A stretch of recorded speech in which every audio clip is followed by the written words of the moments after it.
Bonjour Mathieu Mélassène. Bonjour. Vous êtes psychiatre, on vous doit notamment La santé mentale vers un bonheur sous contrôle aux éditions de La Fabrique et également Abolir la contention aux éditions Libertalia. Je me suis dit hier qu'il fallait que je vous invite parce que Le Parisien évoquait un thème dont on a beaucoup parlé récemment, celui de la santé mentale, évoquait des chiffres extrêmement inquiétants, parlait de 25% de pathologie mentale en plus depuis la sortie du Covid.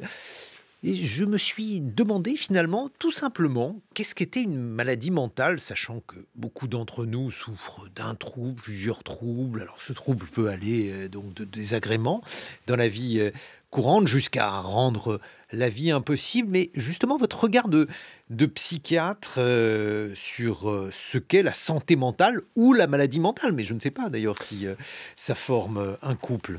Alors, peut-être il faudrait refaire un petit historique de la notion de santé mentale, parce qu'en fait, c'est une notion qui apparaît à la fin des années 50, vraiment dans un contexte psychiatrique. Auparavant, on parlait d'hygiène mentale. Et dans la France de l'après-guerre notamment, mais pas que en France, les psychiatres ont pour idée, et les soignants, de remettre le, entre guillemets, fou au cœur de la cité. Et donc ce terme santé mentale, c'est finalement pour que la cité s'adapte aux personnes les plus graves et les plus malades. Bon.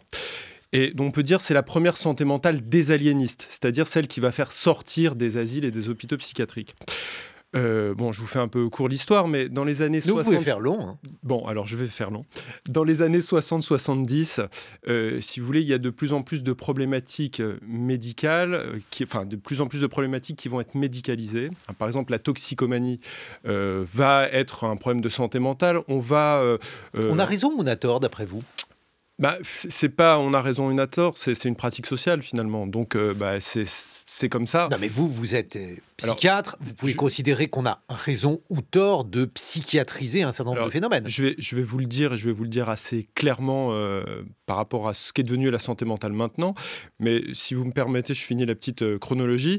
Donc dans les années 70, on fait la santé mentale communautaire, notamment en Italie. Donc c'est des pratiques progressistes, etc. Et en fait, en 2001, l'Organisation mondiale de la santé va faire l'année mondiale de la santé mentale. Et elle va dire il faut la santé mentale dans toutes les politiques. Donc dit comme ça, vous dites c'est intéressant que cette problématique-là irrigue un petit peu l'ensemble du champ social. Mais là où ça va se corser, c'est qu'en 2005, l'Union européenne fait un livre vert qui s'appelle un objectif stratégique pour la santé mentale. Pardon, excusez-moi. Qui dit la santé mentale, c'est un objectif stratégique pour l'Union européenne. De quelle stratégie parle-t-on ? C'est qu'en fait, la santé mentale, elle permet d'avoir des ressources économiques, d'avoir des individus performants dans un contexte, on peut dire, de concurrence mondialisée. Bon. Et en fait, ce tournant économique de la santé mentale, finalement, il va occulter de plus en plus la première santé mentale désaliéniste qui s'occupe des malades mentaux, comme vous venez de le dire tout à l'heure. Et donc, on va avoir de plus en plus de problématiques qui vont être santé mentalisées. Par exemple, vous savez qu'il y a des suicides chez Orange, et pas chez France Télécom, mais bien chez Orange dans les années 2006 par là. Et on va dire, finalement, voilà, il y a de la détresse psychologique, il y a des risques psychosociaux, c'est des problèmes de santé mentale. Et finalement, le problème n'est pas tellement la concurrence et le management délétère dans le travail, c'est comment l'individu va s'adapter à la concurrence. Et donc, la santé mentale devient, si vous voulez, un opérateur d'adaptation des individus. Et en fait, on en arrive à aujourd'hui, où maintenant, on nous parle de plus en plus de santé mentale positive. Et la santé mentale positive, on va vous dire que c'est ce qui permet d'avoir une vie réussie. Alors là, vous commencez à flipper quand vous êtes psychiatre et quand vous êtes citoyen, parce que quand on vous dit ce que c'est qu'une vie réussie, en creux, on vous dit ce que c'est qu'une vie ratée. Mais alors, justement, parce que sur la toxicomanie, l'addiction est devenue un problème de santé mentale. Vous qui êtes psychiatre, est-ce qu'on a raison de psychiatriser ces phénomènes ? Donc c'est très large l'addiction, ça va donc effectivement de la prise de drogue jusqu'aux écrans. Oui, mais alors, encore une fois, la santé mentale, si vous voulez, elle individualise des choses qui permettent de ne pas mettre en question le cadre. Pourquoi la société produit des addictions ? Pourquoi la société est addictogène ? Finalement, c'est ce cadre-là qui ne va pas être mis en question. Donc, on va tout pathologiser sur l'individu. Donc, qu'il y ait des personnes qui soient addictes, il y en a toujours eu, il y en aura toujours. Mais il y a une extension... Il y en a peut-être plus Alors, aujourd'hui qu'hier. Il y en a plus dans le sens où la société a mis dans le cadre de ce que c'est qu'un problème de santé mentale l'addiction. Par exemple, on pourrait se dire qu'être sur un écran tout le temps, ce n'est pas une addiction, c'est une pratique sociale. Mais si vous voulez, on a vraiment, il faut bien comprendre, la santé mentale, c'est un opérateur d'extension et d'individualisation des problématiques. Qu'il y ait des gens qui soient addicts, qui souffrent de leur addiction, c'est évident. Mais quand vous voyez à quel point des problématiques sociales, par exemple la souffrance au travail, on l'a médicalisée, eh bien, ça a permis de ne pas remettre en question les problèmes de management, par exemple. Alors justement, je vais vous faire entendre un homme, Arnaud. Il est ingénieur dans l'industrie et il a du mal avec son travail. Alors moi, je me suis pas rendu compte de la dépression, non, parce que pour moi, ça c'était pas concevable. Dans mon cerveau, j'étais pas programmé à être dépressif, quoi. Je suis pas quelqu'un de fragile, j'ai une carrière dans l'armée. Après, je suis rentré en entreprise où j'ai gravi les échelons et j'ai occupé des postes à responsabilité avec du management. Donc j'étais pas quelqu'un je me sentais pas quelqu'un de fragile, justement. La dépression, elle est assez sournoise, en fait. Elle vous rend pas incapable de faire les choses tout de suite, quoi. Elle est là, elle attend. Et puis quand arrive le bon moment, elle vous fracasse, quoi. Alors ça c'est typique de ces témoignages qu'on entend, Mathieu Bellassène, sur la dépression, sur le tabou qu'il faudrait lever. D'ailleurs, est-ce que vous trouvez qu'il y a un tabou sur la santé mentale ? Est-ce que vous trouvez qu'on n'en parle pas assez ? Moi, j'ai l'impression qu'on en parle beaucoup, heureusement d'ailleurs, mais... si vous voulez, ça dépend sur quoi. Parce que le tabou, par exemple, pour les personnes les plus malades, les personnes diagnostiquées, schizophrènes, etc., c'est pas celles-là qui vont faire la une des plateaux télé. Donc, on va parler de la santé mentale qui peut être réhabilitée, qui fait, où on peut avoir une vie à peu près ordinaire, on peut à peu près travailler, c'est-à-dire on peut à peu près être dans la norme de la société actuelle. Mais les gens qui n'arrivent pas à se mettre complètement dans la norme, ils subissent en fait une surstigmatisation de fait de cette déstigmatisation de façade. Par exemple, ce qu'on peut voir actuellement, et là je parle de la psychiatrie, c'est que cette déstigmatisation de communication, là, comme la grande cause va le mettre en place, elle le met en place, eh bien, dans les hôpitaux psychiatriques, il y a de plus en plus de contraintes aux soins, il y a de plus en plus de contentions, de médicaments de doses importantes. Mais c'est peut-être bien aussi, Mathieu Bellassène, je ne sais pas, si jadis on pouvait avoir honte d'être dépressif, aujourd'hui on peut le dire, et j'imagine que c'est libérateur pour beaucoup de gens. Oui, non mais alors ça, bien entendu, qui est une sorte de MeToo-psy, de libération de la parole, et sur la question de comment on se ressent de nos fragilités. Si un MeToo-psy, ça veut dire qu'il y a des criminels ou des agresseurs. Je veux dire, un MeToo, c'est contre quelqu'un. Oui, il peut y avoir quand même les pratiques asilaires très délétères dans les hôpitaux psychiatriques, avec des choses Donc c'est un MeToo contre très les graves. psychiatres. Contre les pratiques psy, ça serait les pratiques, pas mal. Elles sont pas dans les nuages, elles sont incarnées par des femmes, des hommes. Oui, on peut dire contre les pratiques asilaires, vous voyez, d'enfermement, de contraintes, etc.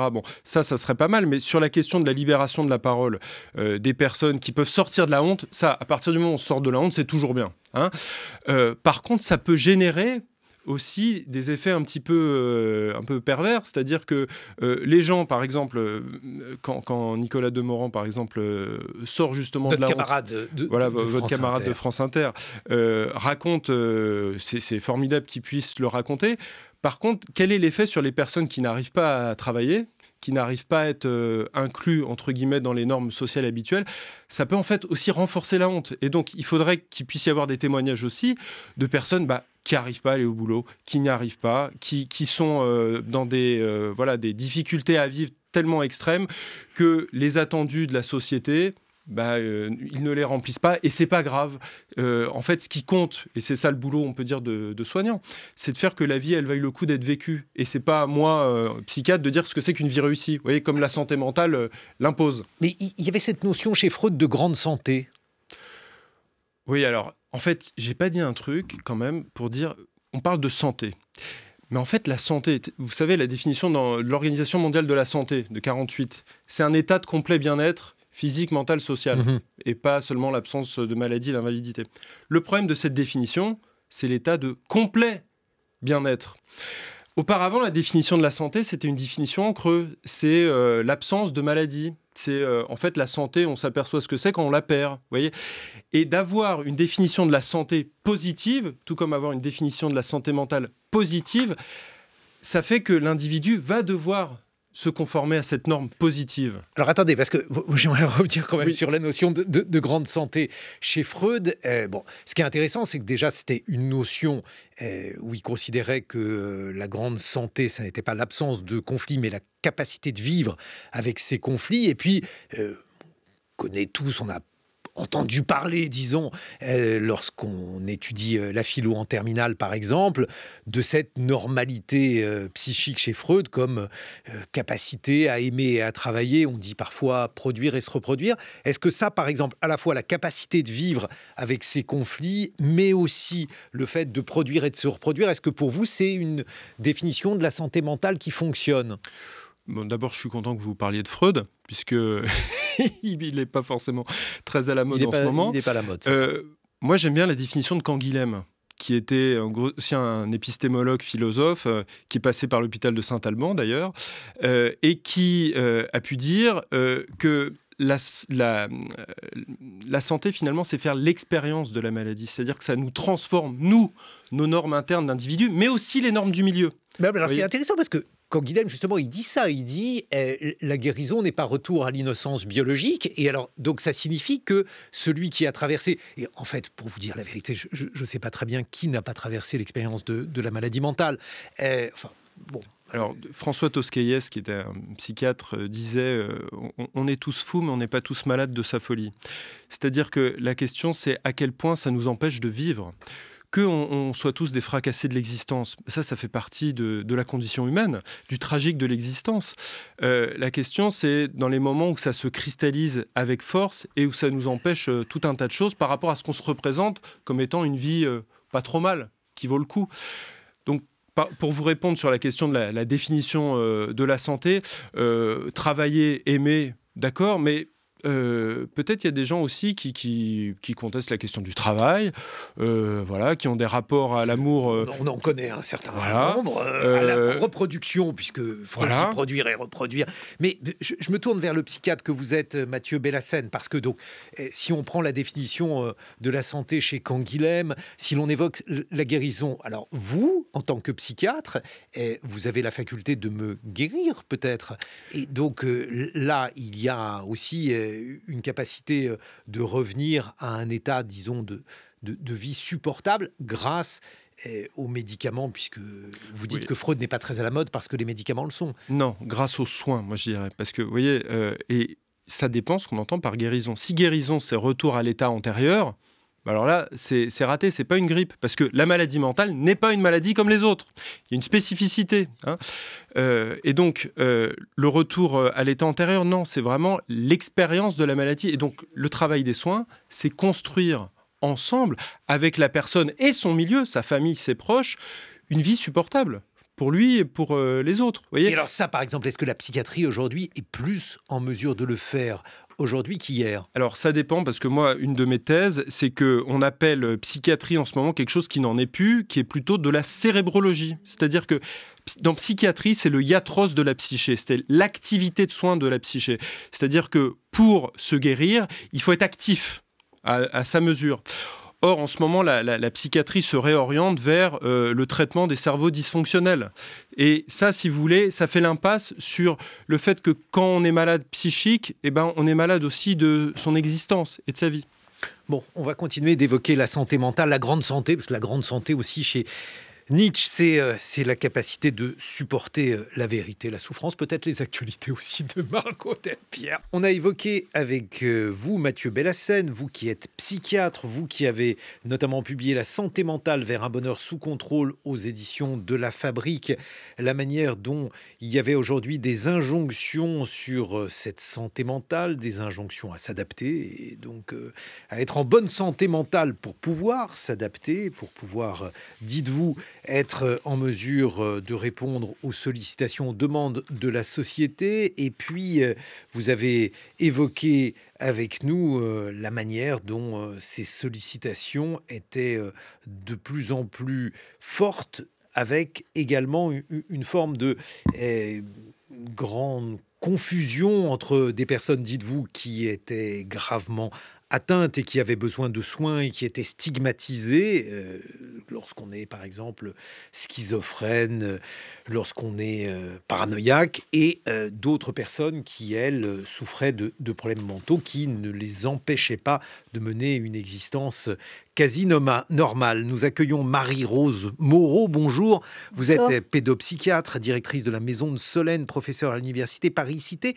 Marie-Rose Moreau, même question, mais au sujet des jeunes, on est, semble-t-il, de plus en plus inquiet sur la santé mentale des jeunes. Pourquoi a-t-on raison de l'être et comment expliquer ce brusque revirement ? Alors oui, on a raison d'être inquiet pour nos jeunes gens, pour leur santé mentale, pour les souffrances et les maladies qu'ils présentent. Alors, c'est pas un phénomène nouveau. Il a même pas été créé par le Covid, comme parfois on le dit. Mais il est vrai que au moment du Covid, les souffrances, par exemple, la souffrance la plus tragique et celle qui nous occupe au quotidien, hein, c'est les souffrances, c'est les envies de suicide. C'est des jeunes gens qui n'ont plus envie de vivre et qui considèrent que la vie ne vaut pas la peine d'être vécue et que demain ne leur fait pas envie. Et donc là... Bon, mais alors ça, c'est aussi vieux que Nizan. Mais alors voilà, c'est ça. Et non, c'est même plus vieux que Nizan. Oui. Ça existe depuis toujours, mais ça a augmenté. Et surtout, on a des moyens pour ça. On a des moyens aujourd'hui, on a des techniques, on a des systèmes de soins, on a des modalités d'accueil de ces adolescents, de leurs familles. Et donc, on devrait pouvoir agir de façon beaucoup plus efficace. On devrait pouvoir aussi éviter que quand un adolescent a envie de mourir, ça revienne, cette idée revienne. C'est-à-dire qu'il y a des rechutes, puisque quand il s'agit, par exemple, de dépression sous-jacente, c'est une maladie. Parce qu'on parlait tout à l'heure de santé, il y a la santé mentale, il y a la souffrance psychique, et puis il y a les maladies psychiques.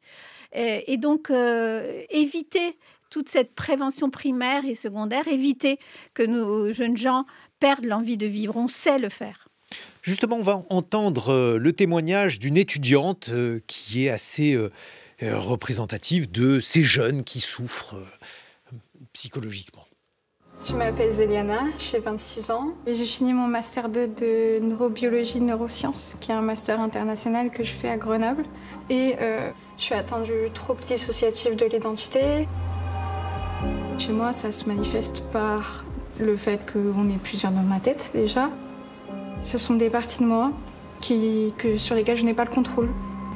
Il y a Irish qui est très souvent là. Irish est une altère de 8 ans. Ensuite, il y a Amy, donc, qui est une altère protectrice, donc c'est une nonne qui a 19 ans. Ensuite, qui y a d'autres ? Il y a Daniel. Daniel, il a entre 13 et 15 ans. C'est un jeune Américain qui ne parle qu'anglais. En tout, on doit être à peu près une dizaine.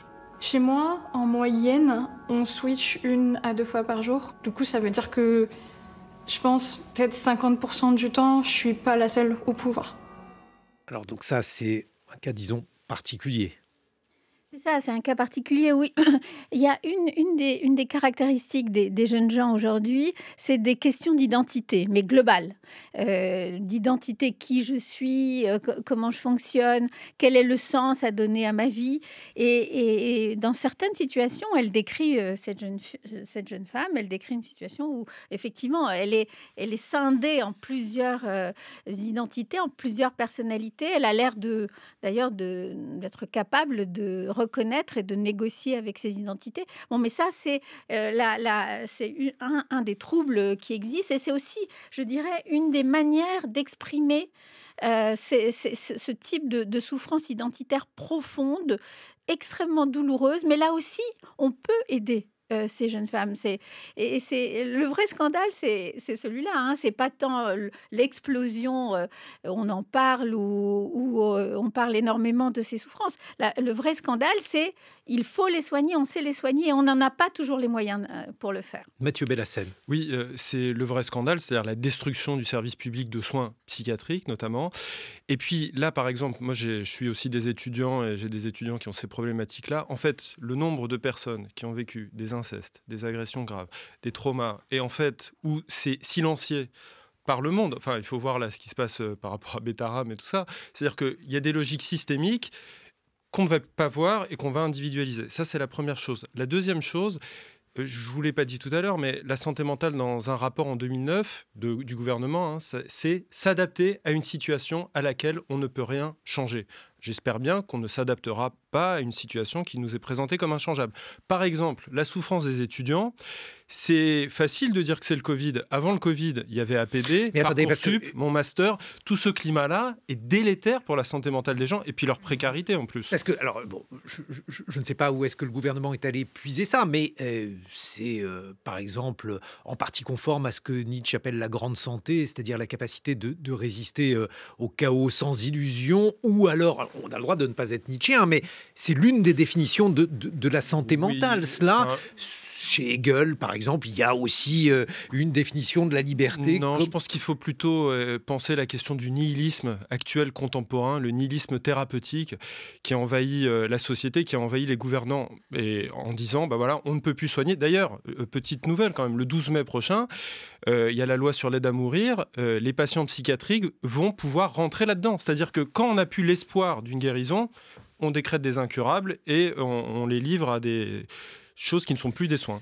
Marie-Rose Moreau, par rapport à un certain nombre d'années, à une situation antérieure que nous avons connue quand nous étions jeunes, il y a deux choses qui ont changé. Il y a un certain nombre de pathologies qui ont aujourd'hui pignon sur rue, avec beaucoup de jeunes qui sont touchés, les TDAH, les troubles de l'attention, avec beaucoup de jeunes qui sont soumis à des thérapeutiques, à de la Ritaline par exemple, pour ne pas la nommer. Il y a, même chose, une sorte d'augmentation du nombre de personnes qui sont diagnostiquées comme personnes atteintes du trouble autistique. Qu'est-ce que ça veut dire? Est-ce qu'on a changé les définitions? Pourquoi y a-t-il tant de personnes aujourd'hui qui sont atteintes de TDAH? Alors, oui, on a changé les définitions et on est extrêmement influencé par la culture médicale, la culture psychiatrique américaine, qui régulièrement change les catégories, les ouvre. Et effectivement, Mathieu en parlera d'ailleurs peut-être mieux que moi, cette question du TDAH a pris, qui est maintenant extrêmement critiquée d'ailleurs aux États-Unis aussi, a pris à mon sens, et quand je vois les enfants et les adolescents, a pris trop d'importance. Mais justement, la santé mentale, c'est pas simplement un symptôme, et la santé mentale, c'est pas non plus, à mon sens, vous posiez la question, résister. C'est aussi créer, puisque là on parle d'enfants en développement et avoir envie d'avoir sa place dans la société. Mathieu Bellassène, sur le TDAH. Il y a eu un grand article dans le New York Times le 13 avril dernier sur celles et ceux qui ont inventé le TDAH, qui se disent mais est-ce qu'on ne s'est pas trompé à surmédiquer comme ça, à passer de 1 million d'enfants qui ont le TDAH à 19 millions actuellement aux États-Unis. Mais ça veut dire que si vous n'avez pas le TDAH quand vous avez 6 ans... Mais surtout le TDAH, quand vous êtes étudiant, vu le climat de concurrence et la destruction des collectifs de travail à l'université, les étudiants, pour supporter ça, ils vont dire en fait j'ai un trouble de l'attention, je vais pas bien, filez-moi une amphétamine, parce que la Ritaline c'est un dérivé amphétaminique. Hein. Et en fait, si vous voulez, c'est la dernière compensation que l'individu va se trouver pour faire face à une société qui est quand même violente. Le trouble autistique. Pourquoi y a-t-il aujourd'hui tant de personnes qui sont diagnostiquées comme personnes atteintes de troubles autistiques, y compris à des âges avancés, le mien? Certaines personnes découvrent qu'elles sont autiste, Asperger, est-ce que ça sert à quelque chose? Oui, alors Asperger, bon, faut faire attention parce que c'était quand même un médecin nazi, Asperger, mais bon, le trouble Bon, mais autistique. le symptôme, lui, n'est pas nazi. Oui, non, il est pas nazi. Mais ce que je veux dire, c'est que les troubles du neurodéveloppement, vous avez des autistes, des personnes autistes très graves qui font pas les plateaux télé non plus, et puis vous avez de plus en plus de gens qui ont des traits autistiques et puis qui vont se déclarer une identité. Qu'est-ce que c'est un trait autistique, Mathieu C'est-à-dire que vous avez des rapports à la sensorialité qui sont un petit peu différents, vous allez avoir un rapport au langage qui est un peu différent, un rapport à la vérité, vous allez dire tout le temps les choses vraies sans filtre. Enfin, vous voyez, c'est des petites choses ça comme que ça. j'ai du mal à comprendre, Mais- je vous avoue, parce qu'on a tous un rapport à la sensorialité différent, on est tous Oui, mais- plus ou moins francs dans nos manières de parler. Si vous voulez, ce qu'il faut bien comprendre là, sur l'inflation des troubles autistiques, vous avez à la fois des diminutions de seuil diagnostic. C'est comme le cholestérol. Plus vous baissez les seuils de cholestérol, et plus vous avez de personnes sous traitement anticholestérolémique. Bon, ça c'est la première chose. La deuxième chose, c'est que vous avez aussi des problèmes environnementaux qui créent des troubles autistiques. Par exemple, il y a eu les scandales des enfants d'Épakine, qui a été soulevé par une association de famille, où en fait vous avez énormément de personnes qui vont être médiquées, qui tombent enceintes, et puis qui après vont avoir des enfants qui ont des troubles autistiques. Pareil pour les pesticides, qui vont générer tout un tas de problèmes de santé, et notamment des troubles de santé psychique. Bon. Mais vous avez aussi une façon que les gens vont avoir de se raconter leur vie, le monde dans lequel ils sont, à partir d'eux-mêmes et à partir de diagnostics. On écoute Éric Antoine qui, lui, évoque l'un des troubles dont il souffre. Écoutez. Moi, j'ai vécu des traumas importants. La plus grande souffrance, c'est l'amnésie traumatique. Je pense dans tout ce que j'ai vécu dans ma vie, je ne vous dirai pas de quoi ça vient, de quel trauma, parce que je n'ai pas envie de partager ça. Mais c'est la sensation qu'une partie de ta vie a disparu sous la violence. Et l'amnésie traumatique, ça m'a donné cette sensation. Quand j'ai commencé à lever le voile, j'ai l'impression que ma vie ne m'appartenait pas. C'est-à-dire que tout ce que j'avais vécu n'était que le résultat de mes traumas. La voix d'Éric Antoine, le magicien. Éric Antoine, mais alors justement, qu'est-ce que vous en pensez, Marie-Rose Moreau? Je vous ai notamment, je voulais vous faire entendre Éric Antoine parce que il y a la question des troubles alimentaires qui sont, alors là aussi, semble-t-il, de plus en plus nombreux chez les jeunes, et c'est particulièrement de cela dont on s'occupe à la maison de Solène. Entre autres, oui, on s'occupe beaucoup de ça. On s'occupe de toutes les pathologies, toutes les souffrances qui apparaissent à l'adolescence, et effectivement, les troubles du comportement alimentaire sont une des grandes modalités de souffrance, qui sont donc une souffrance psychique, mais c'est une anorexie mentale, par exemple, pour l'anorexie restrictive, mais elle a des conséquences sur le corps, et donc il faut une prise en charge globale de cette anorexie mentale.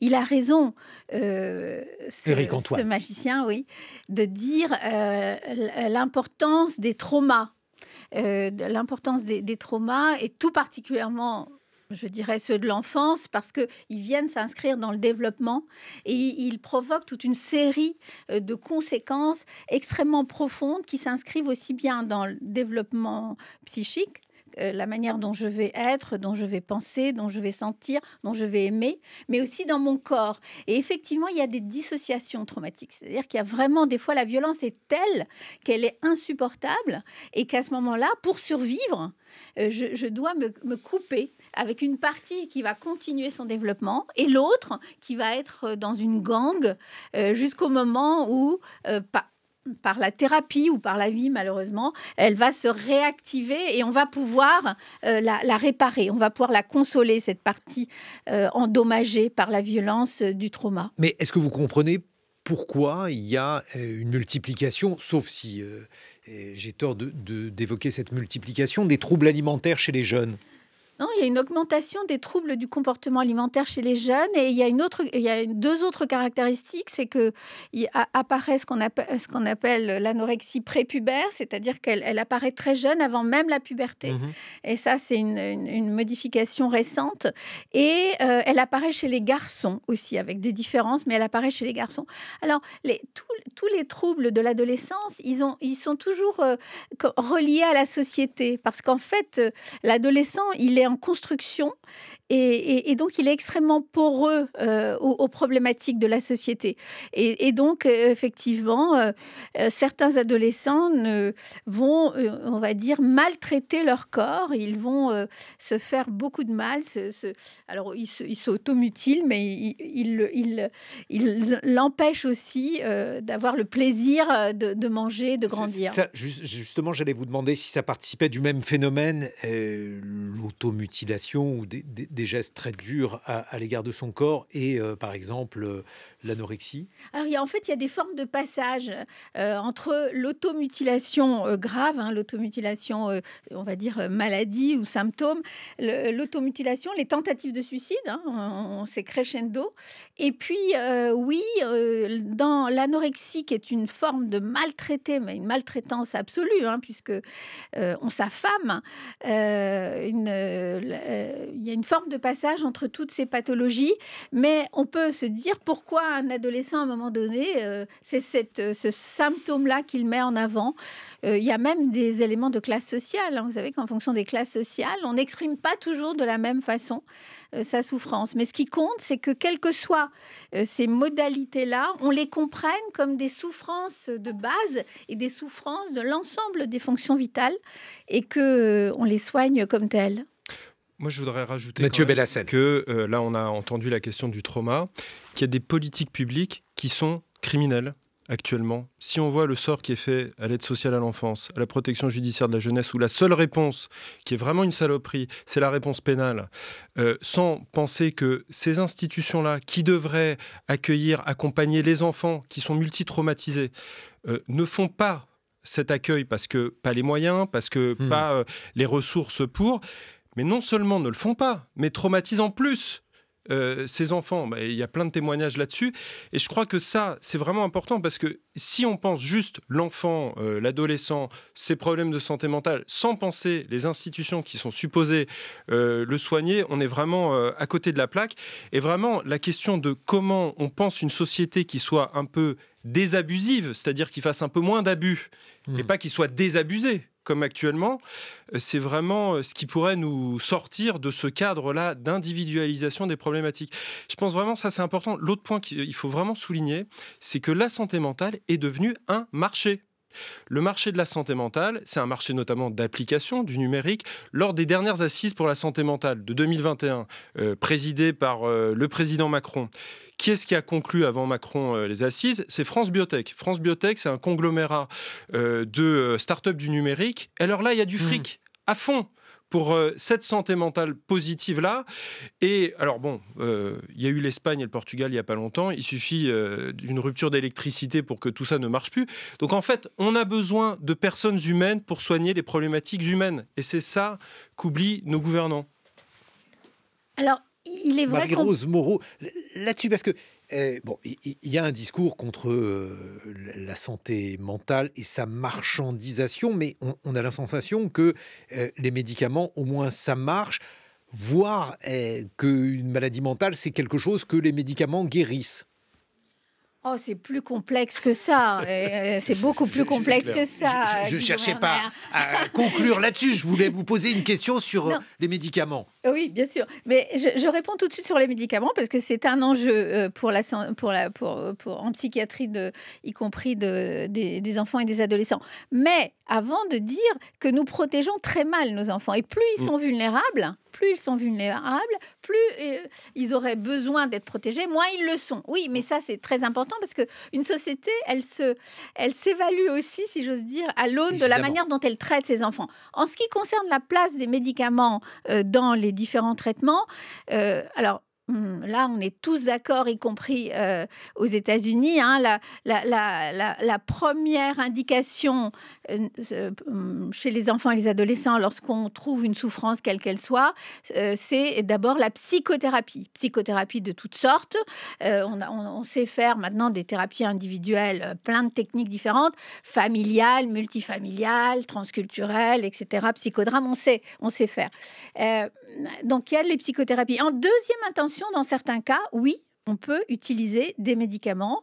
Donc, on a fait, je trouve, un certain nombre de progrès ces derniers temps.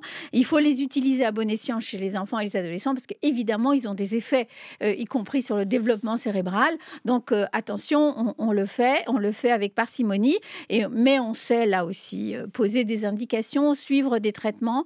Et on a des vraies avancées quand même. Mais il y a quand même aussi notre modèle de santé. Plus la consultation est courte, plus l'ordonnance est longue.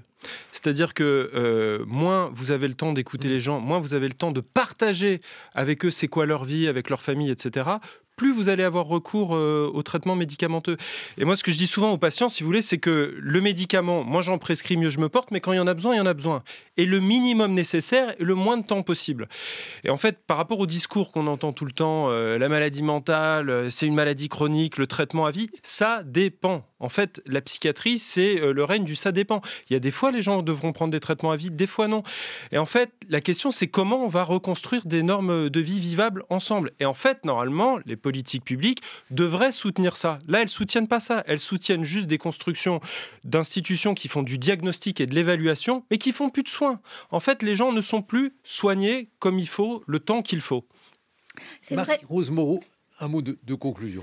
En conclusion, le soin en psychiatrie, c'est de la relation des personnes humaines et des institutions bienveillantes, protectrices et qui effectivement acceptent la complexité du soin. Mais on sait faire, j'insiste beaucoup, on sait faire. On a la possibilité d'évaluer nos techniques, d'évaluer nos indications, effectivement, combien de temps, comment, etc. Mais il nous faut de la relation et des professionnels formés. Un mot de conclusion, Mathieu Bellassène. Écoutez, déjà merci pour l'invitation, mais la conclusion, je pense vraiment que la santé mentale, il faut s'en méfier. Hein. Comme disait à une Mad Pride, les Mad Pride, c'est comme les Gay Pride, mais pour la fierté folle, quoi. Il y avait un panneau qui disait la santé mentale, c'est bon pour le capital. Alors faites attention à pas trop vous sentimentaliser et soyez critique quand même quand on vous parle de santé mentale. Il faut toujours avoir en tête que le cadre actuel de la santé mentale est un cadre quand même qui est compatible fortement avec le néolibéralisme, quoi. Mathieu Bellassène, je cite vos derniers ouvrages. La santé mentale vers un bonheur sous contrôle, c'est aux éditions de La Fabrique. Abolir la contention, c'est aux éditions Libertaria et Libertalia. Ah ouais, et puis, c'est pas la même chose. Libertaire, ça existe oui, aussi. Mais c'est pas libertarien. Mais ça s'appelle pas. Je sais que vous pensiez à libertarien, mais bon, on en reparlera des libertariens. Marie-Rose Moreau, votre ouvrage, il est publié chez Odile Jacob pour le bien-être et la santé des jeunes.